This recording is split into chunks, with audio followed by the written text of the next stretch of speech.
Our vision is to change how the world will shop for clothes. We didn't plan to get so many users so quickly. But I don't want you to scare an investor. People who are top performers, they don't get any value whatsoever. Let me counterposition against Gong, but then immediately tell you that in the long term, we're gonna eat them too.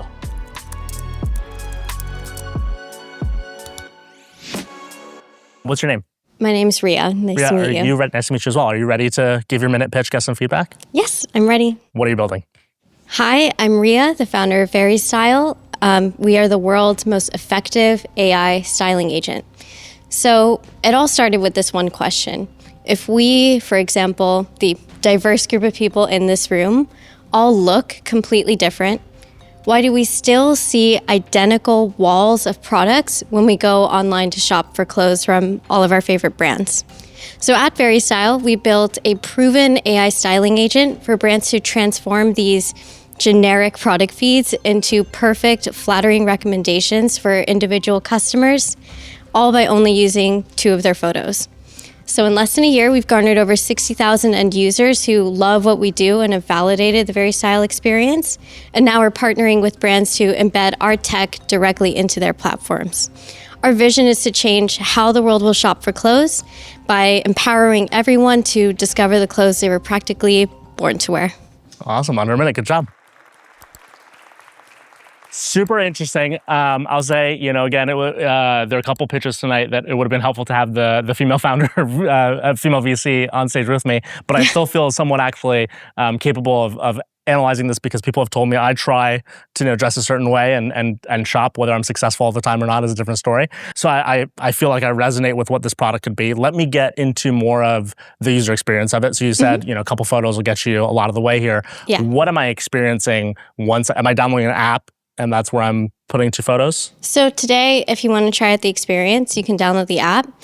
We need a photo of your body from your head to your knees, fully clothed, as well as a photo of your face and your height, and that's it. So in just a couple seconds, our models will be able to show you clothes from over 40 different brands ordered just for you with the fabrics, cuts, patterns, colors that look best on you and your body.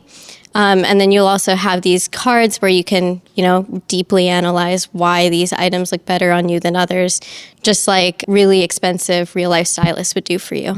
The brands that you show items from, are those only integrated brands that are in your marketplace, or are those also scraped? Yeah, so what we did was we went to market with a B2C app to just validate our experience and models, build the best possible customer experience.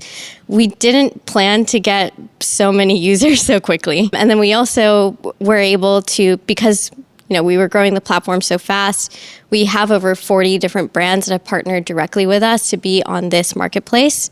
But in the long term, we've really built Veristyle to be an embeddable service for other brands to integrate on their platforms and their shopping experiences. So the idea would be if I went to Zara's site, I could upload 2 photos, or I might bring photos I already uploaded to the experience. Now, let me ask a question about that. This is zooming a little too far in, but I want to ask it, and then we'll zoom back out. In that case, it's not as valuable, right? Because then I'm just getting, Zara's catalog, which might not have as many cool things for me. Yeah, but Zara's catalog has a million of things. For example, ASOS is one of the brands that actually wants to be on our platform. They share their product feed with us. We don't show their clothes at the moment, but they've given us over 1 million different SKUs just for women. Right. So especially for brands like Zara, H&M, ASOS, where they have so many products, there's no way you could sit down and go through all the items on their site. We're able to bubble up the clothes that will really look best on you specifically, and also tell you why. Is the basic business model an affiliate fee for every sale? No. Okay. So in the long term, like I said, we want to partner with brands, starting with direct-to-consumer brands between $1 to $50 million in revenue. And they would essentially pay us a subscription fee to have a solution integrated onto their site. So more like SaaS style. Yeah, more like a SaaS style.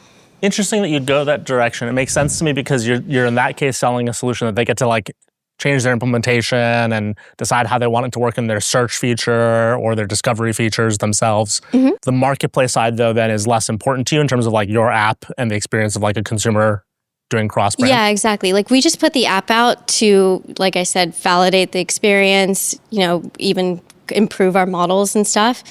we didn't expect it to grow this much. Are you worried, but and I say this in a positive way, that the response to that was kind of a response to say, build a marketplace, not a SaaS solution, and like bring all these brands together so that when I, upload my information, I want it to be across not only, by the way, brands you have, but maybe you scrape the listings of, brands you aren't yet integrated with, and it's a search across the way we see it. Yeah, the way we see it, like the Veristyle experience on our platform, it's almost, I see it as more of like B2B2C. Right. You can be on our platform or we could be on yours. And the way I see it, we also, talk to the community all the time. We have almost 20,000 Instagram followers and stuff like that. They just want this experience wherever they're shopping. Right. And right now the app is where they can go. Really soon this year, they'll be able to go onto many different platforms and with our brand partners. What's the hypothesis in terms of like your moat or strength? And I say this in comparison to some of these bigger companies trying to build their own, vision-based tooling for stylists on their website, or a competitor coming and trying to just challenge you on, let's say, cost or things like that. How do you see the mid to long term in terms of pressure? So where we stand out right now from the competition is, first, we're an embeddable service. A few of the different startups in the space are trying to, do their own brand. We don't have to scale human stylists or any inventory or anything like that. And we have the easiest, most effective user experience. So we get the most out of the user from the least amount of inputs.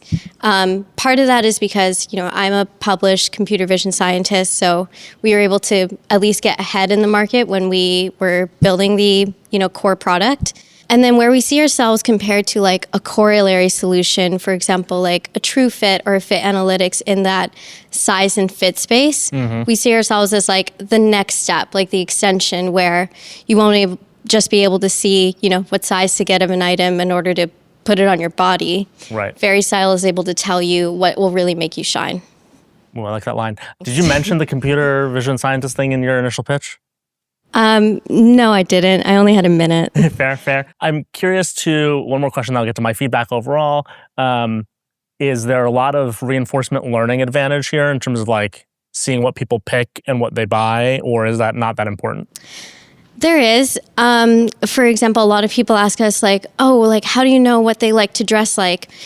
Honestly, I think if you're more Gen Z, you don't really ask those sorts of questions because they spend so much of their disposable income on clothes because it's such an important part of their identity and also a fluidity in that. Tomorrow, if I want to start dressing mermaid core, which I did try, you make that decision the next day.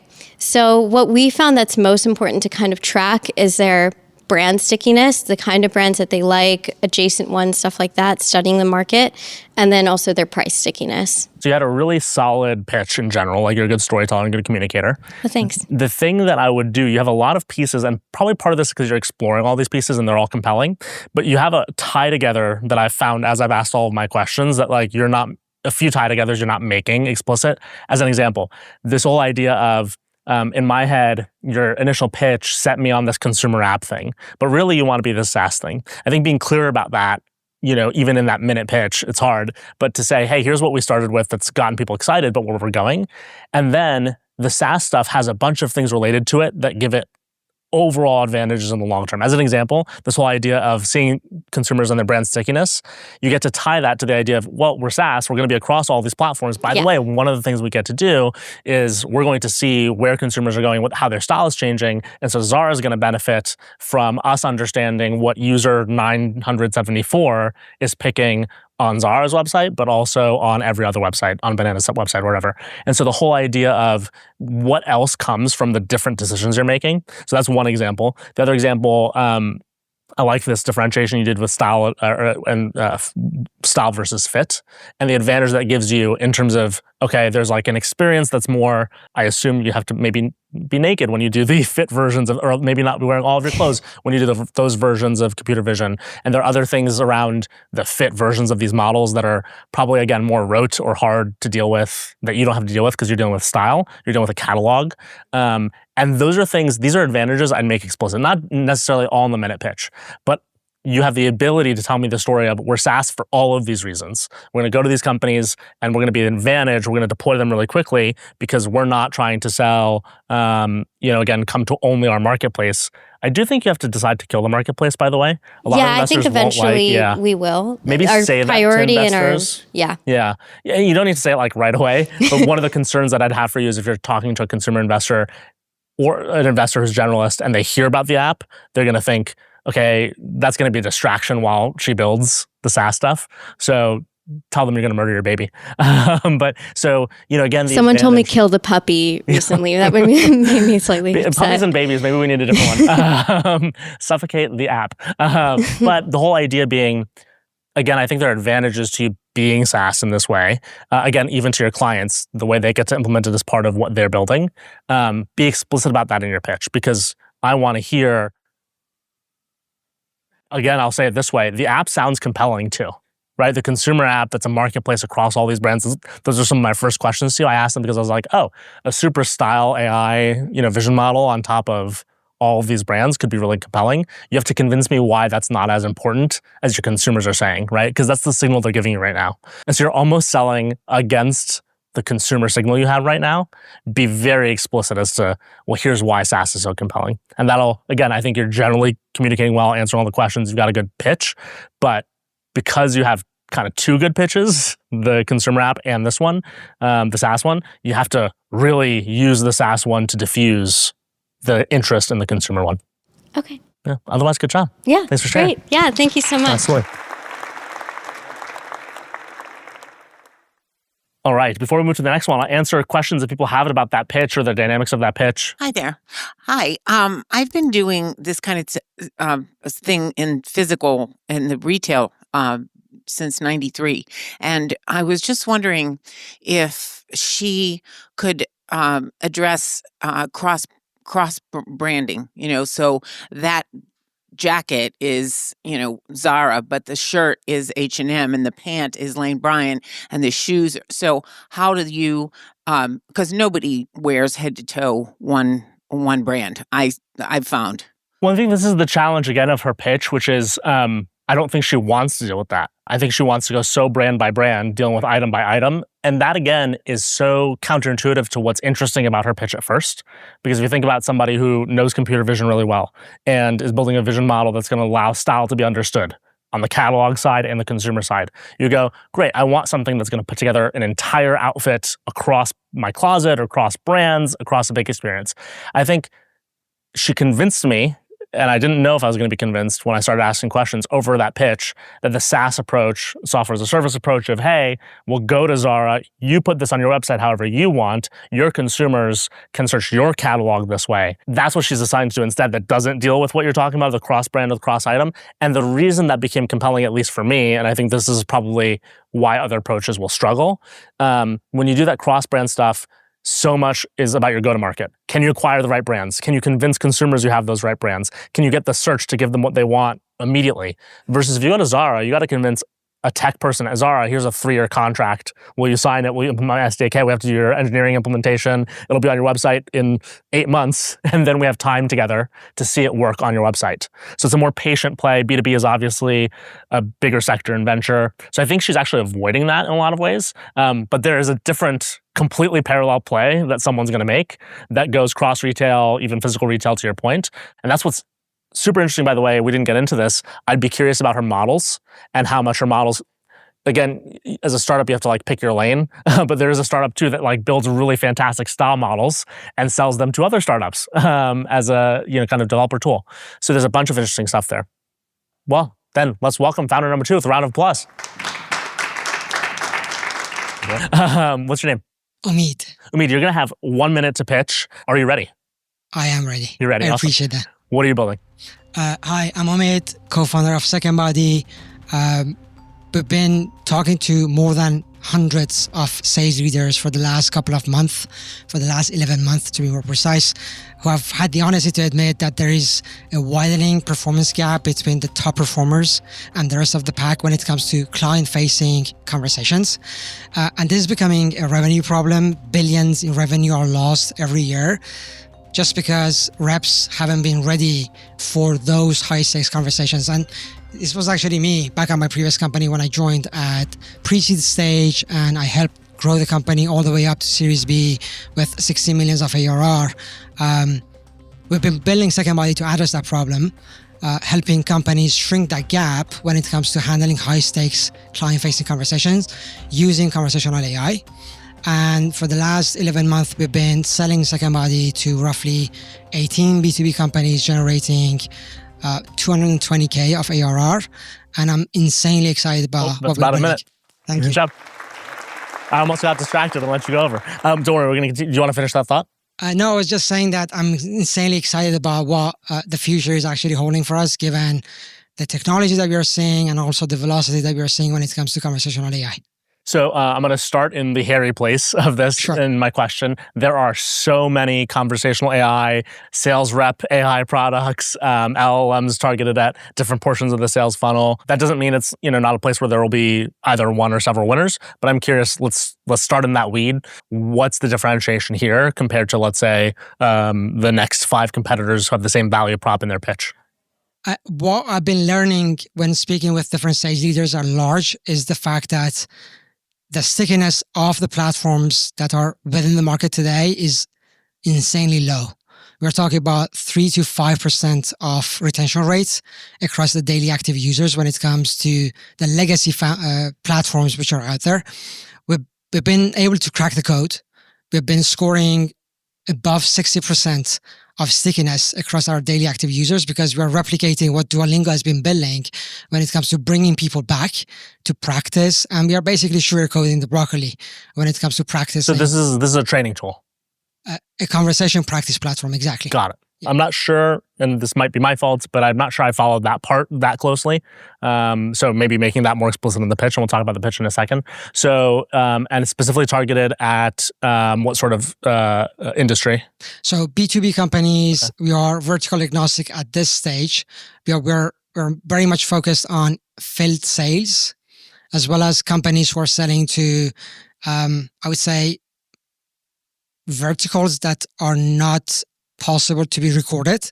So gongs out there are territories which are off limit for them. I'm talking about medical devices, selling to healthcare professionals.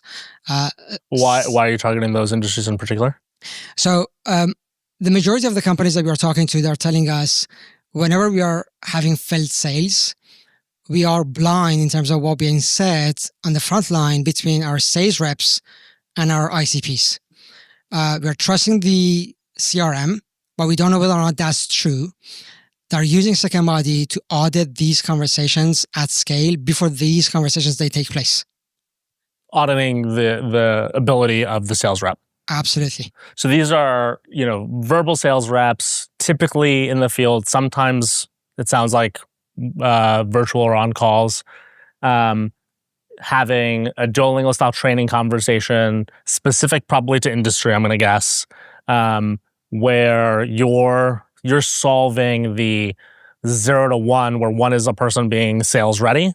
You're solving some of that 0 to 1 in their training and readiness. Spot on. Only in onboarding moments, or also people who are already at a company underperforming? I mean, one of the questions that we were asking ourselves was, is it going to be like a dating app where as soon as the onboarding is done, people are not going to come back?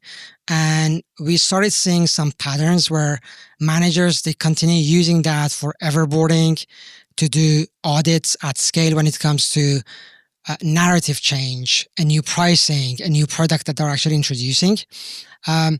What we are seeing is that coaching reps is taking a lot of hours from the managers, and they end up probably doing a poor job of doing it through role plays because they're repetitive, they're faking it, and people who are top performers, they don't get any value whatsoever when they're actually doing that. They are giving a lot of value to the average performers, but they're getting 0 to nothing in return.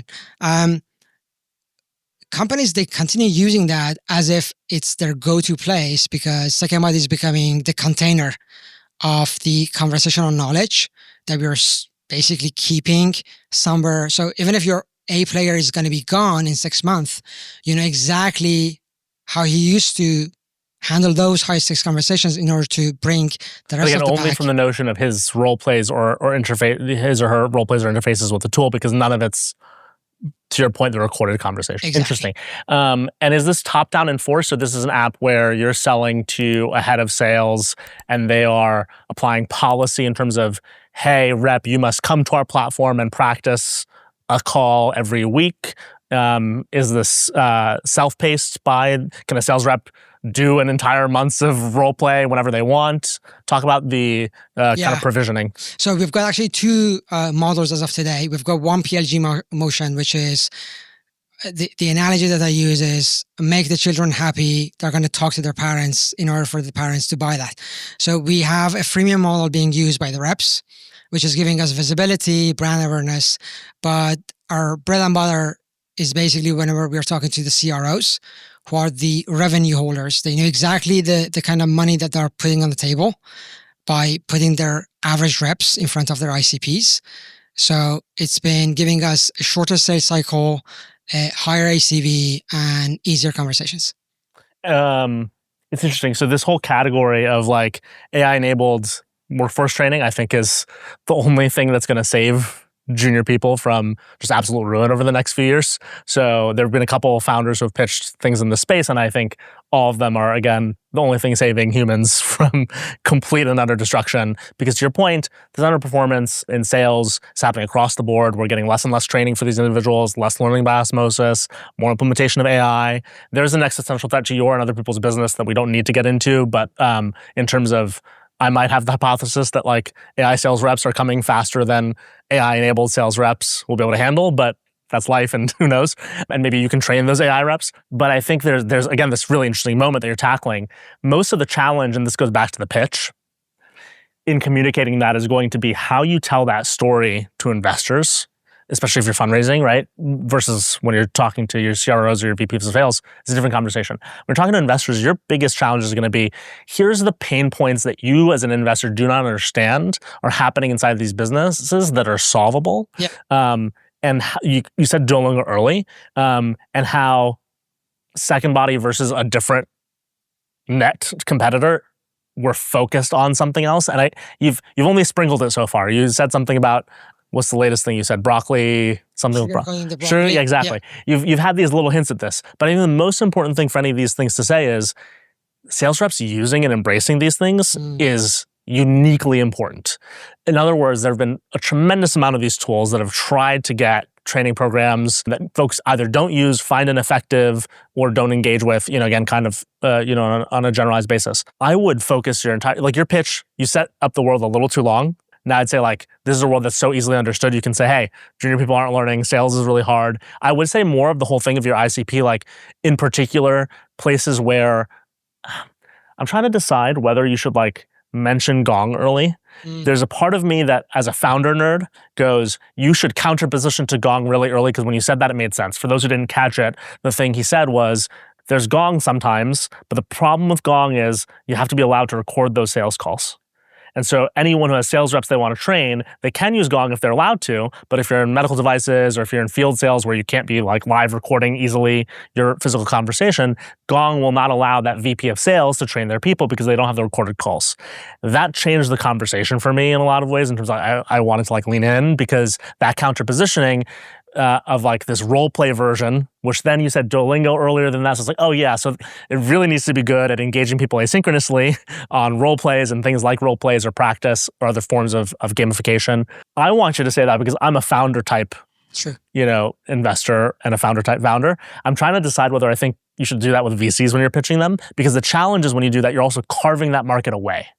Not necessarily literally, right? One day you might beat Gong at that game because you've built great gamification and even recorded calls will be on your platform. But I don't want you to scare an investor. So there's this perfect balance you have to reach where you have to say, let me counterposition against Gong, but then immediately tell you that in the long term, we're going to eat them too. And that'll be your way to, again, use the counterposition to tell a clearer story. And then say, but that doesn't mean that's not also our market. And then you have to convince me that that's the case too. So this is where I would go more into how, and we won't have the time to do it today, but like, why is your retention rate so much better? What is it about the gamification and the experience where you have people coming back so often? Because I will be convinced by that yes, you will beat Gong and all these other platforms over time if you have such great engagement from these sales reps, because no matter what the VPs of sales want out of a tool, they will only keep the tool and proliferate the tool if it's working.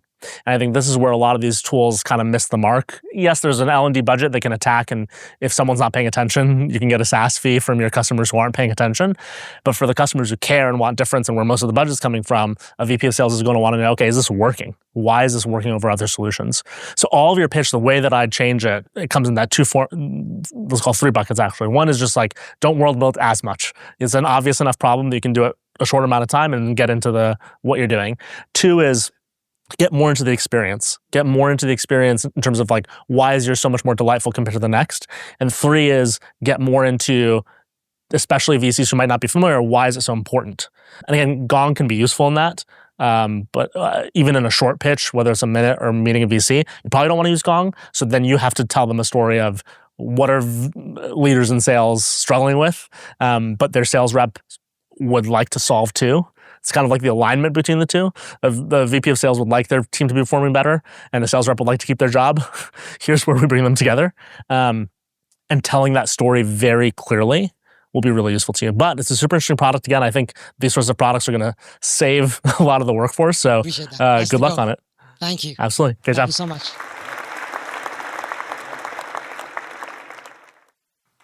Super interesting product. Again, there have been a couple different startups in this realm who have pitched on the show, and I find it fascinating over and over again. I'm of the opinion that the workforce doesn't realize how, I've said a lot today already, I'll be opinionated, how they are. Like, the truth is, like, people just underperform constantly, right? Like, we all think it. When we're at a job, we're like, oh, our coworkers are bad and our boss sucks, right?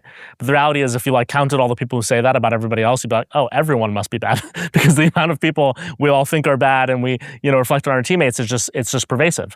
That paired with, obviously, AI stuff, right, coming down the pike, the only way to solve this issue is for individuals who do care enough to get serious. Now, this might be for economic need. I think we're going to have to solve that some other ways as a society, UBI and things like that. But people want to solve for economic need, or they want to be, let's call it the 10% of individuals in the future who will still be workers. I think there'll be 10% of people decide I'm still labor and I want to build the things that everyone else uses. 90% will be consumption. And again, UBI is probably the solution there. And stuff like this is the beginning of a very big industry where training and really becoming a performer. Again, think of everywhere everyone in this room has worked. How many of your teammates you'd say didn't know what they were doing, or you in your early years could have been so much better if only you had the tools, the mentorship, whatever else it might be. I think we're going to go through a 0 to 100 moment in how serious that gets. And I think, by the way, the video game comparison is really good here. It's going to look more like a role-playing game where there are levels and you're being measured and tracked and you can understand your progress being made over time and you're beating new bosses, so to speak, in terms of what you're capable of doing and what your abilities are as a professional. So watch out for this sort of space. There are a lot of startups being started in the general AI for L&D, but I think people taking this approach, kudos to him, of realizing the person using the tool and caring about coming back to the tool and becoming the better professional really matters. So yes, you can just build an AI L&D product and that's easy for this midterm when AI products are going to sell B2B just because they exist for the first time. But the ones that will exist in 5 years, in this space, I think take the person very seriously. This is almost, I didn't suggest it to him, the last founder who pitched a training for junior people using AI product, I told him, I kind of want you to be consumer because I kind of want you to target the person directly who you're going to help the most. Now, obviously, the business model is way worse. If any of these businesses are consumer, you want the budget to come from the business, but the motivation has to still come from that individual. That's why I always have the urge to say, what if you built the best app, the Duolingo, for getting better at your job? Again, the budget comes from B2B in that aspect. That's the tension, but it'd almost be better as a consumer company. I'll take 1 or 2 questions on that pitch if there are any. Hi, I'm Santosh from The Sun Circle. Kat and I are trying to build a supply chain solution for fashion. And we're approaching supply chain as a whole world as a supply chain, feeding into the greater GDP and the research that indicates why these kind of solutions are really not trickling down or trickling up in their cases. The adoption rate by the larger institutional markets that pay for such innovative solutions is up to 70%. not adopted within the larger companies. Right. So they'll roll out a new campaign in L&D, and because they're thinking they're cutting out L&D budget, software is going to solve this problem. And they'll do a periodic risk assessment once in 3 months or 6 months. But that's easy to fudge, particularly for junior level sales reps. And sales is all about just performing out in the market. So I think this is why a lot of them have also, I appreciate your comment, have been in sales that have pitched on the show. At first I was like, why is this only happening in sales? Then I realized it's the easiest to track and kind of measure performance. It's already measured in kind of revenue. But it also means there's the most opportunity for those who are like either listening or in the crowd right now who are thinking about what to build. Doing it in non-sales positions is super interesting to me because let's take product management as an example. I'm a product person when I'm not being a founder. I have no idea what a product version of this would look like other than what I think a product person should look like. So if I built it, I can enforce top down what I think a product version of Duolingo would look like. But I think it's fascinating to think, what should this look like for all these subjective jobs? Because anything that isn't sales or like pure operations, or engineering where you can measure through obviously things like ticket completion, even engineering is kind of fuzzy. But that's the real challenge that I think we haven't touched yet. Because to your point, the fuzziness and the fudge that happens with L&D right now, you can kind of go, people log in once a quarter. Okay. Does that mean anything to your bottom line as a business? It makes you feel good, but it probably doesn't mean anything. So no, I think you're right. Spot on.